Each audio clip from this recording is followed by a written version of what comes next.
Still nothing. I think Facebook is overwhelmed now. People have finally caught on and start doing more Facebook Live stuff. No idea.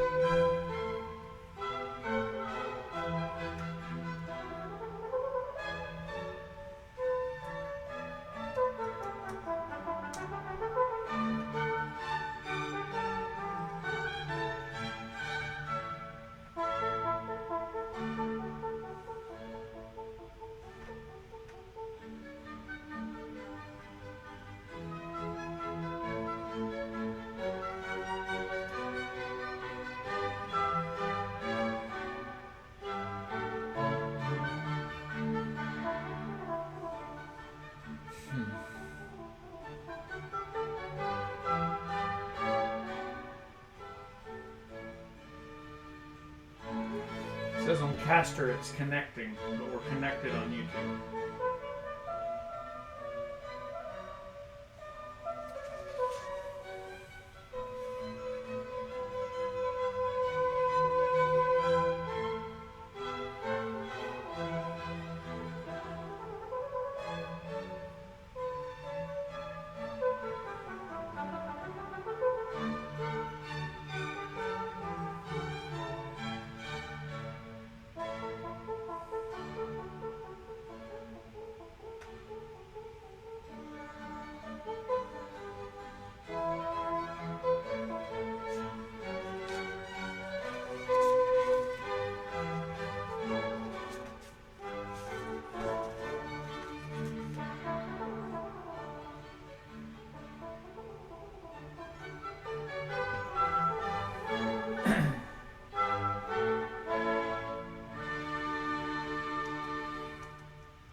I have no idea what could be making a difference.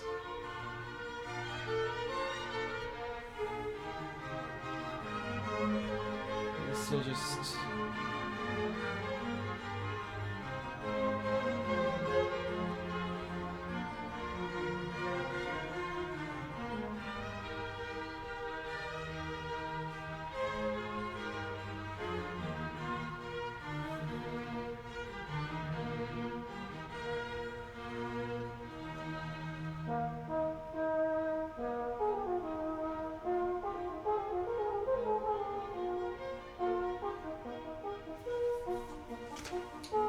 Alright folks, we're going to try this one more time, and if it doesn't work, we're just going to do the YouTube show today.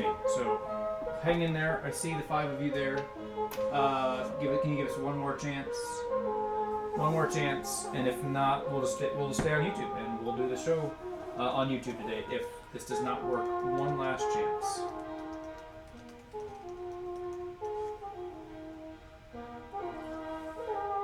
Thanks for hanging in there.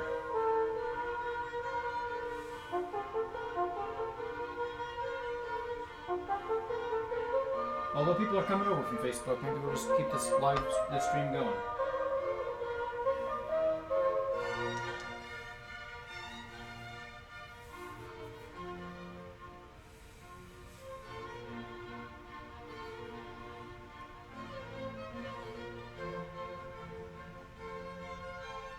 Looks like people are coming over, so we'll just keep this stream going.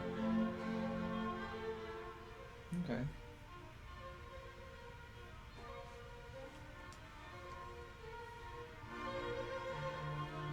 Well, maybe. What do you mean? Now they're going away. Alright, we'll try one last time. And if not, we'll connect Facebook again over here. Or we're going to restart the stream and hope for the best, and we'll see what happens.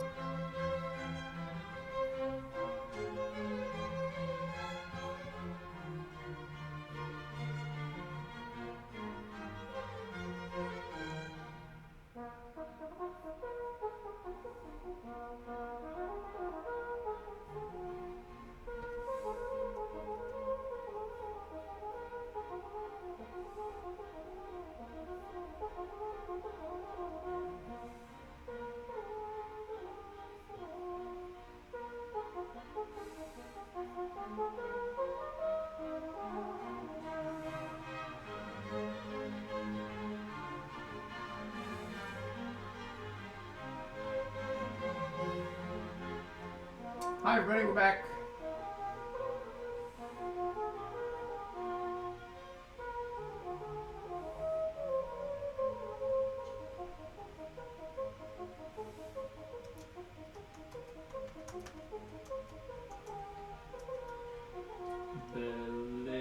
Belligerent. Spell belligerent. Belligent. LL. I think. There you go. Belligerent. Belligerent. Oh, hey. We're on. On Facebook?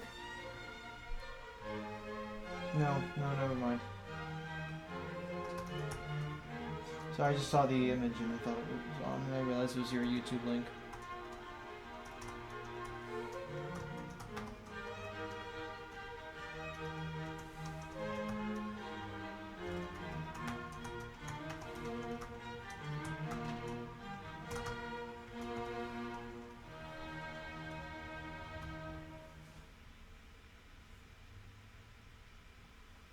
Well, hello there on YouTube.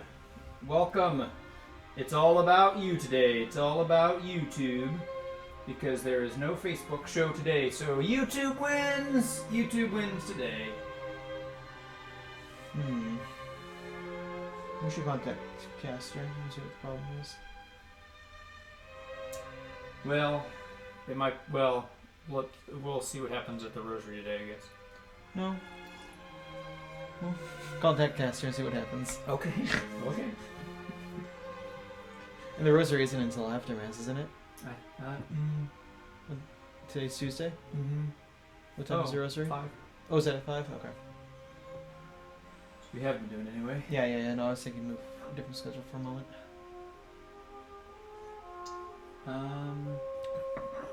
Because there might be some setting that they need to adjust on our account or something like that. I don't know. Well, welcome to the Fireside Chat. Hello, how are y'all doing?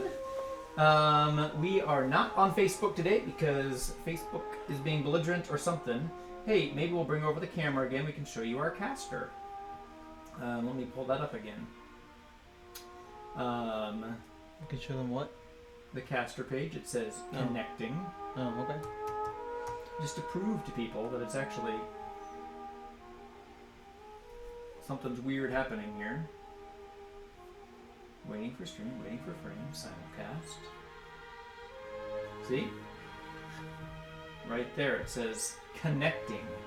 And that's what it said last time. We do not know why. I do not know either. It may randomly pop up as we're doing the show too. Yeah, well, we got 15 over here on YouTube, so that's good. Oh, okay, good.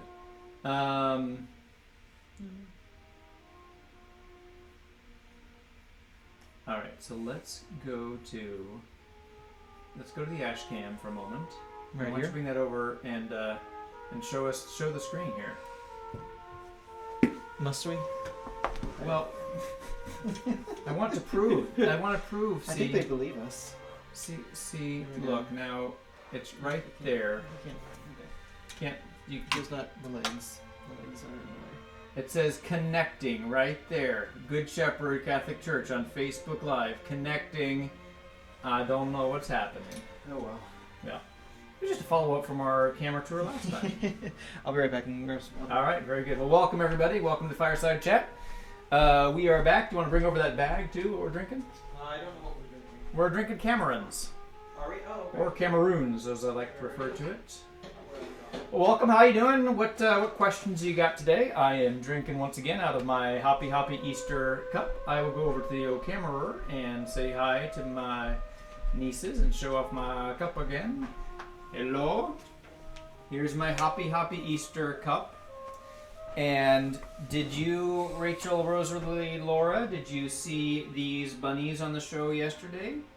With the ear flopping down? There it is from Peter Cottontail. It's a great Easter show, one of them stop motion things. I really enjoy it. And I think I saw them watching it yesterday. So I hope you really enjoyed it. Okay, I'm going to go back to the other camera now. And here we go. So yes, we are drinking Camerons today. I picked this up at the grocery store a couple days ago. The breakfast blend. So there is that. Well, bring over your questions if you have them. Welcome over to YouTube. Those who are over here for the first time. Good to have you. Hi there, Deneen. I have no idea what's happening. I know that you're usually a Facebook Live watcher. Well, thanks for joining us. Thanks for coming all the way over here to the YouTube. So happy to have you here. Yeah, if you have any questions for us, let us know. What have you been working on there? What are you doing? This Easter time in this octave of Easter. Father Ashmore, can they fast today? As we said yesterday, we would prefer not. Do not fast. Do not fast. Inappropriate to do. Right, because we are celebrating here. What are you doing to celebrate these Easter times? Are you enjoying all these things? What have you been up to there, Father Ashmore? Me? Yes. This morning? Or just yesterday, sent post-show and everything? Yesterday I baked some cookies, relaxed, read, wrote a little bit. It was a pretty relaxing afternoon. Good. Yeah. Nothing too exciting. I was doing some cleaning. Went on a walk at one point. Mm-hmm. Oh, good. Yeah. I was doing some cleaning. I'm ready for now phase 2 of my cleaning. My closet is completely cleaned out now. I had stuff just kind of thrown around there and just papers. So what I generally do in my cleaning process is I kind of do the first thing where I throw away things and get them into rough files, and then I have to more fine tune and put them into their proper files. But I tend to be a binge cleaner, I tend not to be tidy all the time, but I tend to go through tidy phases where I do a whole bunch of tidiness at once, and then I get all messy again, and then I get tidy again, and then I get all messy again, and I get all tidy again. So it's kind of the method that I do. I don't necessarily like the way that I am, but I have to deal with the way that I am. So that's what I was working on doing some yesterday. And I'm going to do kind of work more on that today. So yes. So it must be more challenging to do comments on YouTube because we tend to get fewer comments. Yeah, I think it's just less direct for people. I don't know about that though. Yeah. Facebook, one of the reasons we like using Facebook is it tends to, I think it's just easier for the communication and everything to go on.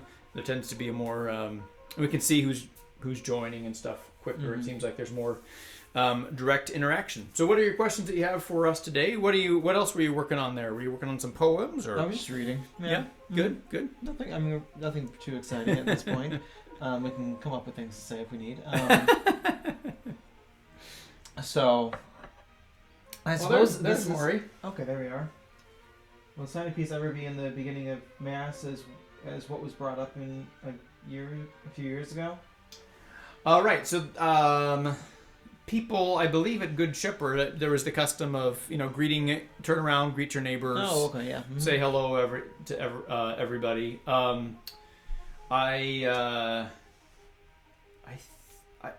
I think I forgot about it. Really? and I don't know. And so that's one of those really dividing things. Some people love it, and some people hate it. Hate it. And so I don't know if it's always the most prudent thing to do. But I've heard of, I've been in some communities where it was actually super divisive. So to where there were some people who shoved in your face every time. Well, we have to do this. We have to do this. Other communities that were other people were, saying that it's the, the sign of the 7 horses coming for the. So. Right. I mean, I think the idea is good to say hello to everybody, to greet them. But some people do not want to do that. They come to the Mass to pray, and they don't want to be interrupted with their prayer or whatever, and they're getting themselves ready for Mass or whatever, and so there's a balance. There's a balance. However, I do like what we did. We did do once, and it's been suggested before again to do a name tag Sunday where people have name tags on, which I think is great. And then so like a every quarter, every month or something, I believe that there was an extra effort to who are these people that are around me and get to know them, which I really like. Interesting. That I think that would be a little bit better because I find that sometimes I have forgotten names that I should know, and it's kind of embarrassing. That'd be nice. Yeah, there are some people that you interact with every week, and you're like, oh, what is that person's name? And it's kind of helpful to have a name tag. Like, I don't have to ask you for the 17th time, what is your name? So that's kind of helpful for me, and I think for a lot of people that are in that same situation. They've been sitting around these same people forever, and now it's too late to ask them their name. You should have asked it like 3 years ago or something. Exactly. You know the names of their kids. You know that their kids went to this university. You know everything about them, but you can't remember their name. Right. So we'll see about that. I think it's really important not to confuse welcoming with extrovertedness. So some people,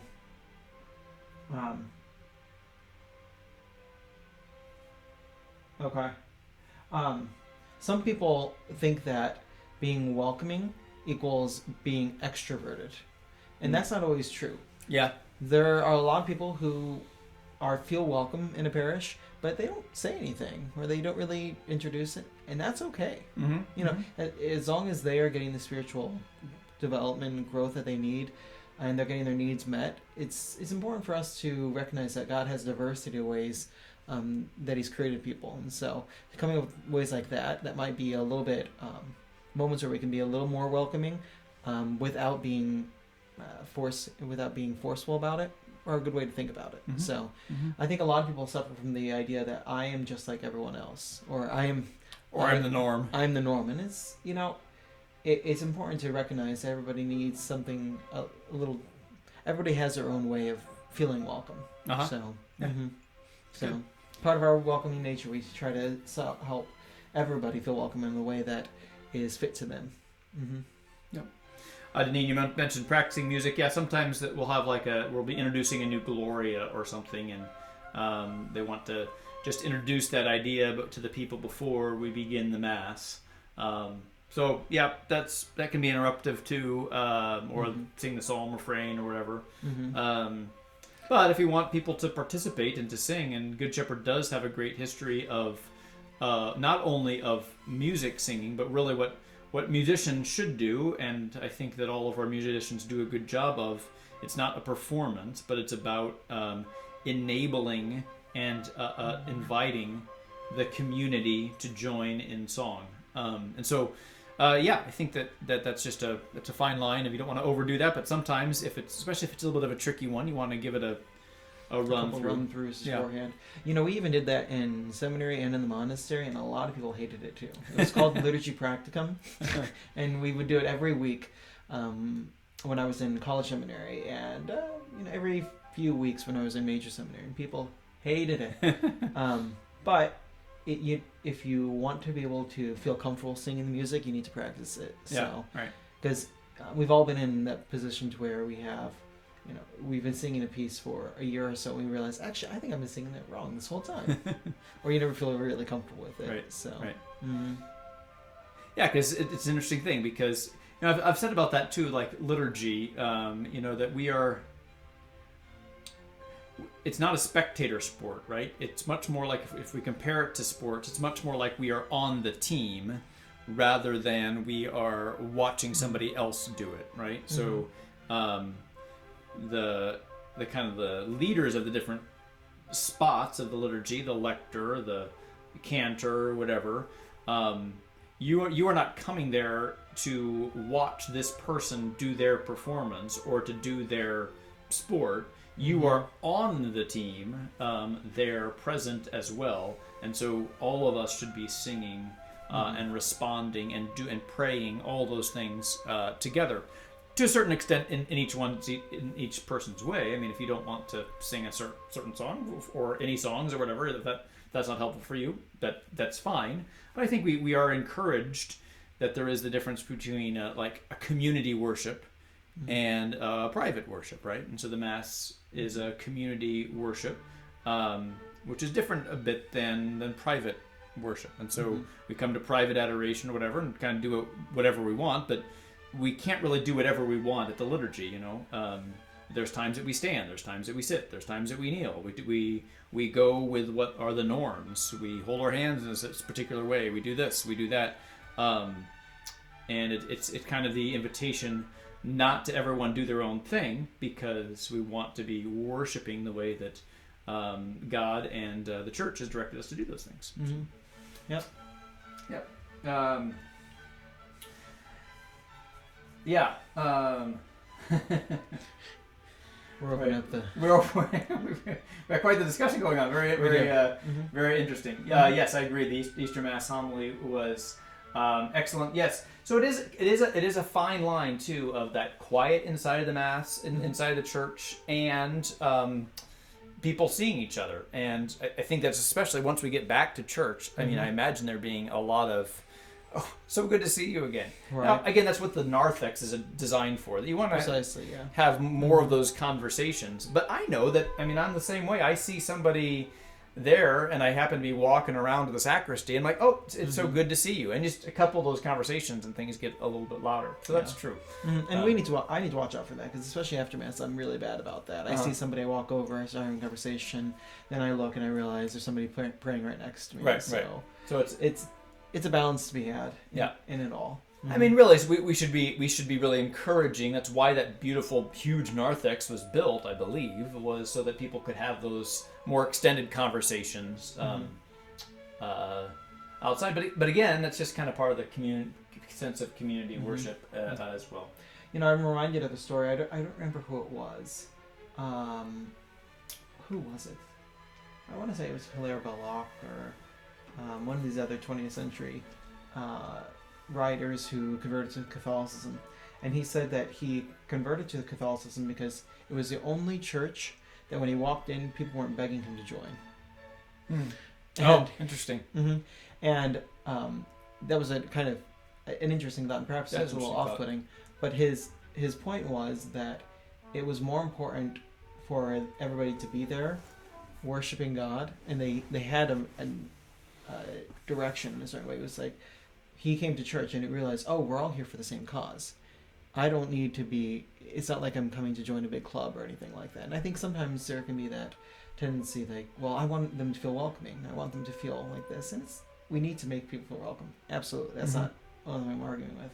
But we have to create an environment in which a person feels comfortable to be able to enter into that. Right. Yep. Into the act. And so it's all these parts, whether or not we have a welcoming part here, or whether we have a more quiet church or louder, all of them are a part of the conversation about how do we make it so that somebody can feel welcome to be able to enter into the worship, be truly who they are, and then eventually kind of enter into what the community life of the parish looks like. Right. I mean, I think it's kind of like going to a store as well, right? I mean, most people, well, I don't know about that. Lots of people, and I am one of them, and I think lots of people are, they don't necessarily want to be hit by a salesperson right as they walk in the doors, right? And so that's probably part of the idea of a salesperson is you want to give people that space to kind of explore, and then if they have questions, to be available for them. You don't want to be it's that fine line. You are there for them when they need you, but you also give them the space to just explore. Like it used to be, I'm not sure if it's the case anymore, but like in Topeka at least, my parents liked going car shopping on Sunday because they wouldn't get hit because they were closed, but you could go and look at the cars and no one would come up and attack you. It was like, hey, can I sell you a car? It was like, I think it was pretty popular. I don't know if that's still the case. I don't know if places are open now on Sundays, but it seemed like there were a lot of people out in the car dealerships on Sundays because they knew that nobody was going to ask them any questions and they could just kind of assess by themselves, right? Yeah. So I think that's the same kind of idea. Yeah. I hate talking to salespeople. I mean, I walk into a store, I will do everything possible not to ask where something is. I don't know what it is. I just it's part of my. Other people are like, "What? Just ask where it is." I'm like, "No, I need to find it." So I think Mass can have kind of that same sense of if we are assaulting them right as they get in, it's like, "Hello, can I help you? Or have you signed up for? Are you signed up for Faith Direct? Are you here? And like, just let me come in and pray." Right, and exactly. I'm visiting from Denver, So exactly. I'm never going to see you again. Just let me pray. We'll just worship God. So and then you brought up the thing about. Bilingual. This is getting really fun. Bilingual masses. I agree. Bilingual masses are difficult, and that's why we do them so rarely. Because I recognize that they are very challenging to do. Some people love them, some people really hate them. But in those times, and I think generally, I think it's our general modus operandi is masses are generally better unilingually. We might have some elements.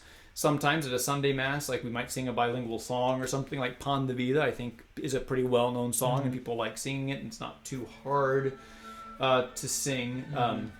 But generally, people like to pray and worship in their own language. And that's why we for the most part, do not do bilingual services. So there is not really another way to do it for like the Triduum. And The church really discourages having more than one Triduum, so more than one service throughout the Triduum. So right, and I really don't want to do a unilingual English or a unilingual Spanish because that really then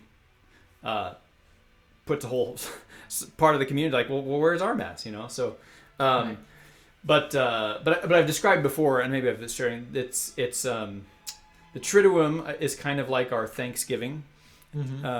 With all of the family coming together. And these are people that you might not see really for the whole rest of the year, but you come together once a year at least to remind yourself that we're all family here and this is our family. And we want to put on the best liturgies that we possibly can using great lectors and cantors and musicians and all of these things from both sides of our community that rarely have those opportunities, at least in liturgy, to work together. Because again, we want to respect that people want to pray in their native language. But so those bilingual masses are certainly a challenge, but there's not really another way to do it for the Triduum. But like for like Christmas, that's why we don't generally do like a bilingual Christmas Mass or whatever, because we can have several masses. But and we have the people to support several masses. Right. And for like Easter Sunday, we didn't have a bilingual Mass, right? We had two separate masses. But I did. I think I was telling you this. I did when I first started Our Lady of Unity. We did have two separate vigils, and so I won't do that again. Terrible. Oh my goodness. Jesus is risen. He's done again. Right. He's risen now. So it's very strange. And you think about it number-wise, too, on our Sunday Mass, we normally, when we're talking streaming at this point, we're normally streaming 300 to 500 people for the English Mass and another 200, 300 people for the Spanish Mass. But for the Triduum liturgies, we were only streaming 100 to 250 people, right? For most of them. No. We were pretty big there. A lot of eyeballs. Really? Okay. I think so. The largest number I ever saw was about 300 people. But yeah. For each one, Yeah. Right. So that was my point. For each one, it was like one, depending on the liturgy. Oh, I guess I was thinking of YouTube numbers too. Depending on the liturgy, we were 200 to 300, 200, 350 people. So that's about half of our Sunday participation. Oh, okay. Yeah. Right. So it just we wouldn't have the number wise. Sure, I guess, support that. But I think it's good too, also to be uncomfortable. I think sometimes we are so used to experiencing what we want to experience that the moment that we get a little uncomfortable or something, it can be very unsettling, and there can be that reaction of I don't want to have to feel this way. It's understandable, but it can be good for us to be a little uncomfortable because it takes us out of that comfort zone and makes us think about things in a new way. And so, if you get to a point where you're like, well, I don't know what the Spanish is going, grab your book, look it up, and think in a certain way about how this can make you feel if you were in another country, right? And you didn't know the language, or it can really open up your horizons. So, obviously, we're not out to make you uncomfortable, but if you do get a little uncomfortable, that could be a good thing to talk to God about. Yeah, right.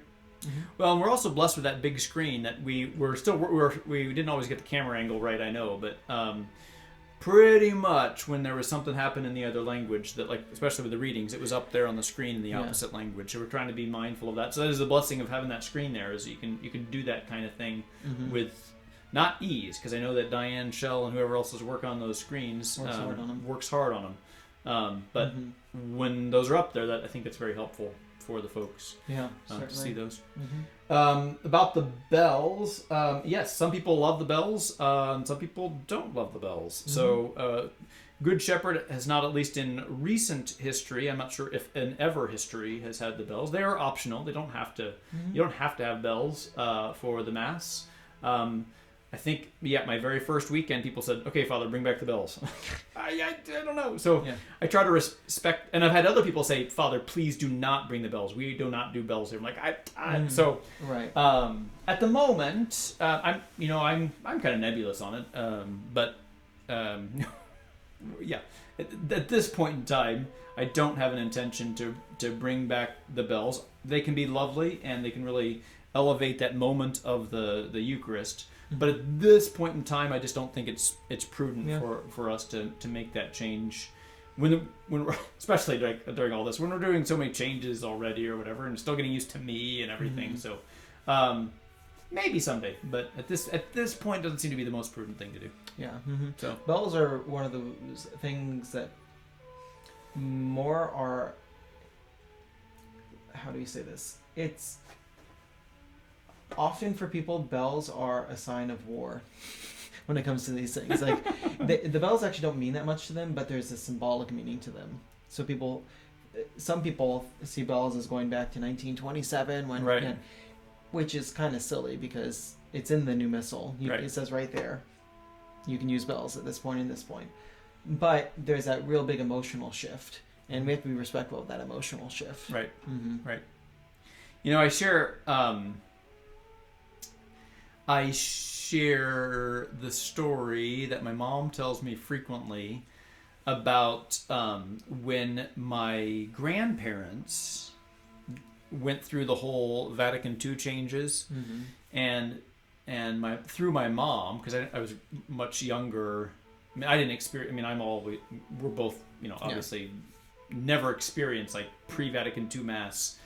Pre-Vatican II, because we're too young for that. Mm-hmm. But I do remember my mom telling me how difficult and really hard on my grandparents it was to switch from what they knew as Mass to one day they're using bells and incense and all this stuff, and the next week there's guitars and all these things, and it's that shift without respect to the lived experience, to what happened, was very, very hard on my grandparents. Mm-hmm. And there was all this energy. It's like, okay, let's do all this new stuff. And so, and I get that there was all that embracing of that, but I'm not sure, again, I wasn't there at the time, but mm-hmm. I'm not sure how well in all parishes it was respected of the elders of the parish and what their experience of church was. Mm-hmm. And we are singing all our welcome or whatever, but are we really welcoming our elders? Mm-hmm. So I think in a similar way, when the pendulum kind of maybe is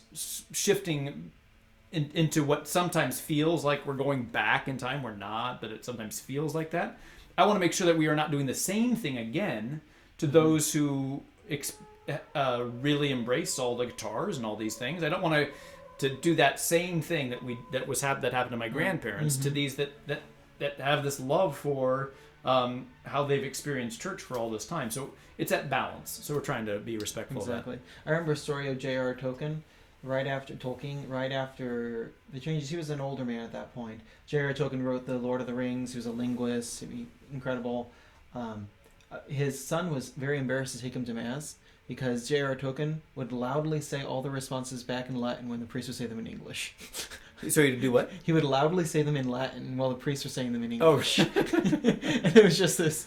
This is the way that he was going to experience it. Uh-huh. Which, you can respect that, but there's also that when we apply that to our situation, not always most prudent. Right. And so the same thing we're trying to do with English and Spanish too. We're trying to make sure we're respecting our community that has long been an English only speaking community, at the same time trying to make sure that we are reaching out to those whose native language is not English. I was sharing the story about the person that I did the baptism for. Remember, I used to do 2 Easter vigils, and I had like 1 baptism to do in the Spanish Mass, mm-hmm. maybe 2. Oh, yeah. Mm-hmm. the Spanish Vigil, and I had another person who was dating someone who spoke Spanish. She spoke Spanish pretty well, and I think they were going to get married or something.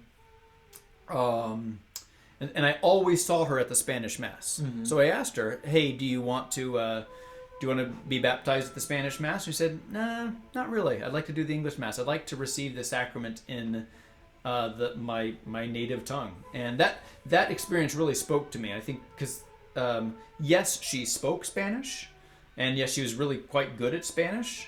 But when it came to the receiving that sacrament, she wanted to do it in her native tongue. So that speaks to me. I think that just people want to pray and to do the sacraments in their native tongue. So I try to respect. So again, that's why we do bilingual masses so infrequently, because I know it's uncomfortable for probably most people. Right. Are you getting another question? I do. Yes. Oh. So. This is a very interesting question that says, someone mentioned that how short all of the readings were at the Easter Mass. Oh, yeah. Which is interesting. She said the comparison of the Palm Sunday and really all the Sundays beforehand had these really long Gospels and sometimes other long readings too. And then you get to Easter and whoop, there we are. Very short. You know, and I don't know. I don't know why that is. Yeah, packs a punch. I don't know. I guess. But yeah, we had the whole, and especially in this year A, where we have the woman at the well, we have Lazarus, and we have the healing of the blind man. Those are all really long readings. And then you get Passion Sunday. You thought those readings were long. Wait to get to Palm Sunday. Right.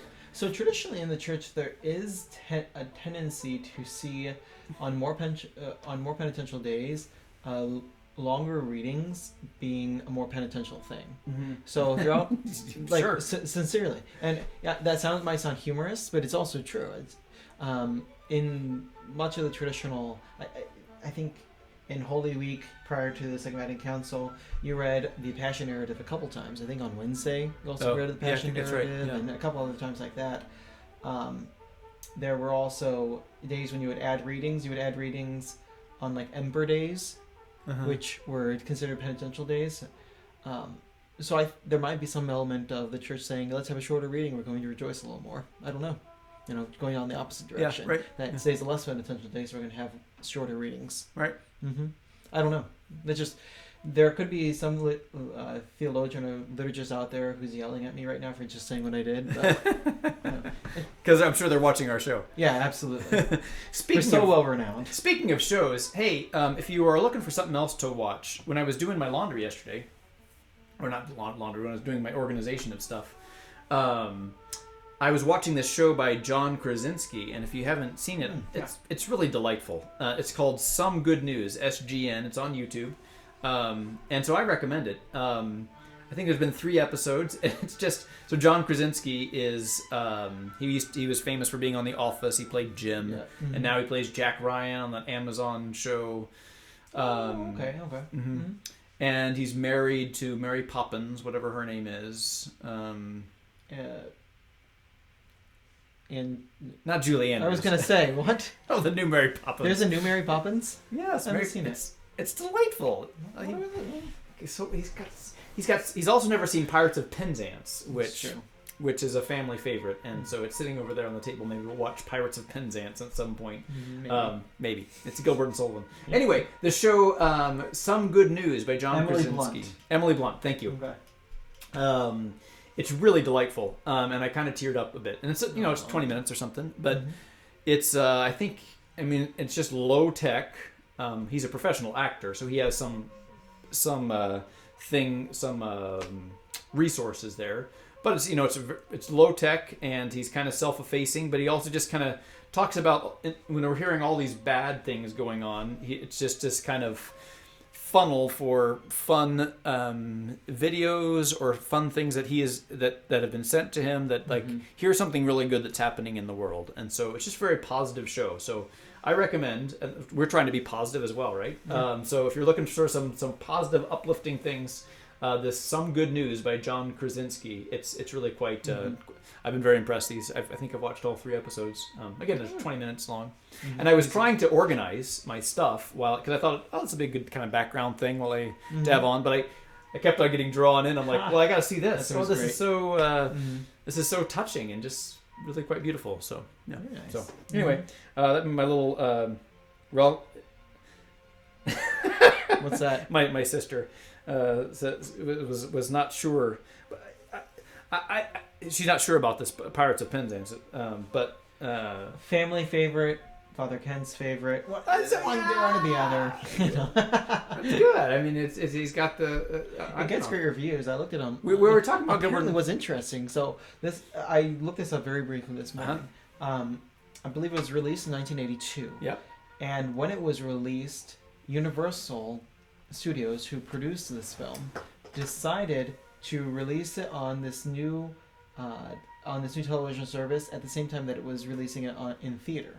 Oh. And so interesting. They were going to release it on theaters on this thing called, I think, On TV or in Prime TV, something like that, which has no relationship to Amazon Prime. But they were supposed to release them in all 3, and because of that, theaters boycotted it.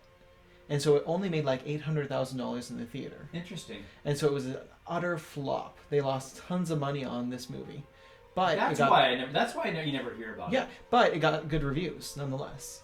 It's brilliant. It's great. It's hilarious. Okay, it has like 82% on Rotten Tomatoes, which 82% on Rotten Tomatoes is pretty respectable. It is. Mm-hmm. It is absolutely. I'm gonna bring up the image here, just because I can. Mm-hmm. Let's see here. That's fascinating to see the inner politics that led to the flop of the film. Yeah, isn't it? Right. I love that sort of thing, like the inside story to why this thing. Yeah. Mm-hmm. Why did Apollo 13 actually have the explosion? It's because of this issue here. I find that very fascinating. What's that? Oh, my sister. She was texting me. She's not sure if I should show Pirates of Penzance, but oh really? I don't know. We'll see. Is there something inappropriate in it? Not at all. Huh? It's classic Gilbert and Sullivan, starring Kevin Kline and Linda Ronstadt. Mm-hmm. He doesn't know who these people are, but and Angela Lansbury. I believe you. Mm-hmm. So yeah, it's also it feels very springy for some reason. It's so happy. Huh. So somebody asked what the history of the bells is. I really don't know. Yeah. Mm-hmm. I'm sure there's some history. I can look that up. Yep. So. Oh, that's an interesting question. Very good. So I don't know what other questions we might have. So again, so my recommendation, if you're looking for something positive to watch, John Krasinski, Some Good News. Just look that up. KRAS. Oh, no, I could probably put it in the comments here, or maybe I can find the link to it. Let's see here. What is wrong with our Facebook page? So weird. I don't know. We're gonna have to contact the John Krasinski. And Some Good News. So, I think that's all that we have today. Do you have anything else to add here today? I do. We have not gone to the ash cam at all this episode. That's okay. It's not about me. Well, I mean, it's partially about you. It's also partially because it's fun to put you on the ash cam. Aw. What do you got for us for our special ash camness?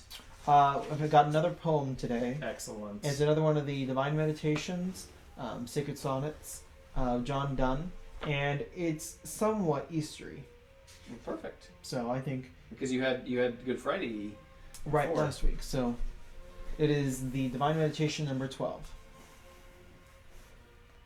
Why are we by all creatures waited on? Why do the prodigal elements supply life and food to me, being more pure than I, simple, and further from corruption? Why brookest thou, ignorant horse, subjection? Why dost thou, bull and boar, so sillily dissemble weakness, and by one man's stroke die, whose whole kind you might swallow and feed upon? Weaker I am, woe's me, and worse than you. You have not sinned, nor need be timorous, but wonder at a great wonder. For to us created nature doth these things subdue, but their Creator, whom sin nor nature tied, for us his creatures and his foes hath died. Delightful. Very good. Well, on that note, I think that pretty much ends our show today. Thanks so much for watching. And we'll be back tomorrow, and hopefully we'll be on Facebook too. I have no idea what's going on. Something between Caster and Facebook that's happening. We're just going to have to talk to them and see what they do. So thank you all very much. Have a wonderful day. So God bless you all. Tuning in. And Tuesday Night Live is tonight too, by the way. So I'll be here with Michael Sheeran and myself. We'll be on tonight about 8:30 ish. We usually go live between 8:30 and 9. So